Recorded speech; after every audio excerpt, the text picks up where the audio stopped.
So to make this second attempt at this Solar Flair star, this is the changes that I've made to this German ring. The first one was 10 inches and I tried sawing all 60 out of it, and that meant you don't saw it perfectly, obviously you get it close, and then that meant thicknessing and flattening all 60 pieces, and that took 2 days. So to reduce that, I've made a 6-inch German ring, and that's going to have 12 slots in, so all the clock, the clocks, and that will take a piece of 30 by 30 3mm or 4mm ply, I don't know yet. So this German ring is a form that is a guide to me shaping those bits of plywood. Plywood for strength, obviously, because if I just did this out of the wood as well, it's just not strong enough. So I've made lots of little templates that I can put onto here, test all the curves. That's the 90-degree angle, there's the 45-degree angle at the back, that's perfect. The inside curve, you can get an idea of how small these are as well. The inside curve, the size of the actual piece is this. It's pretty small.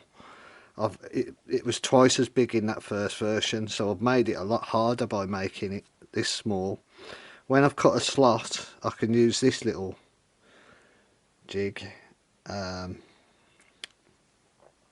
put it in the slot, make sure my shape is right. It fits all of my templates.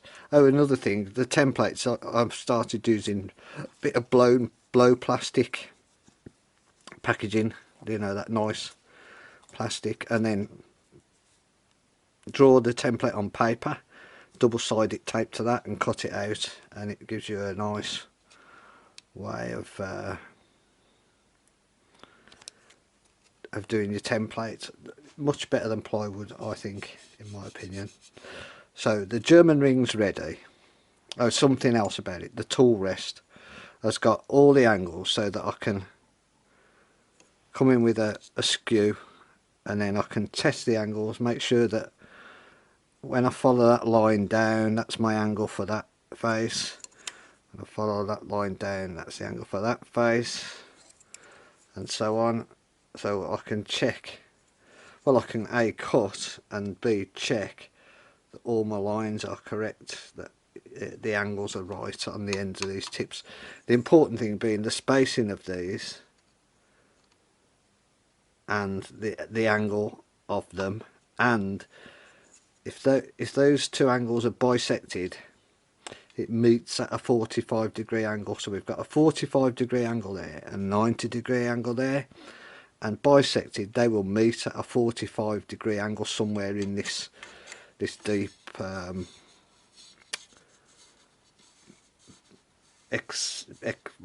asymmetric bead, if you like. It's an asymmetric bead.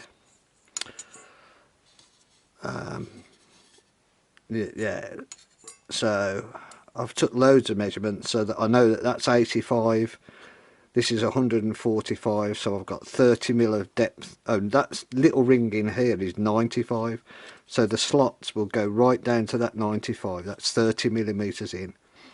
It's 30mm wide from the widest point of this to the narrowest, across the widest point, and it is.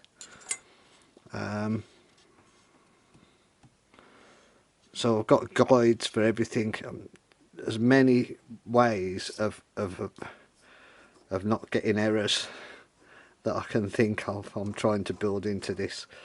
But yeah, when I've got these 12 pieces of plywood in, it's going to be difficult to cut again, but at least this gave me some practice. And of course I can't change the shape of this now, it has to stay the same through.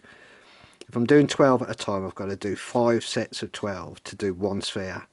10 sets of 12 to do 2 spheres, and I want to get at least 2 spheres out of this sort of modified German ring, if you like, because normally with the German ring you're actually using this wood. I'm not using this wood, it's just a guide. Alright, so I'll come back when I've got some. I haven't got any plywood, and I haven't got a router cutter yet to cut these slots. So as soon as I've done that, I'll come back. I might even film the routing part of cutting the slots, I don't know. I'll be using my homemade Simon Hope jig. Alright, thanks for watching.